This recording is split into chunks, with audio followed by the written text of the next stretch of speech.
Good morning. So, mag-skincare ta guys. Yan, mag-skincare ta. So, na ng taog serum. Mo ni ang Hamisan serum. 15 ml. So, ang dakuan ni nga serum, 30 ml. Ang dako ini nga serum. Nut ka ini siya sa face, mga mi.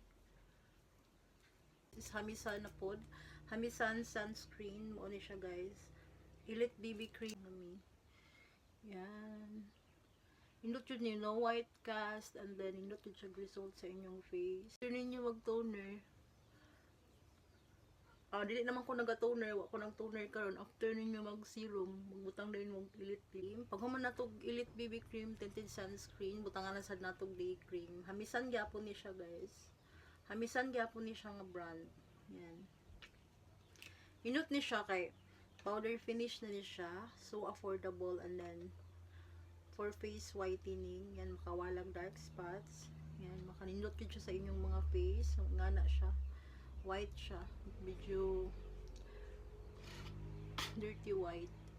Tapos kung ano po ni siya guys, dili na siya kalas gamiton, powder finish na ni siya ha, powder finish, pwede na dili na mo magpulbos ani, pwede na mo dili magbutang o pulbos.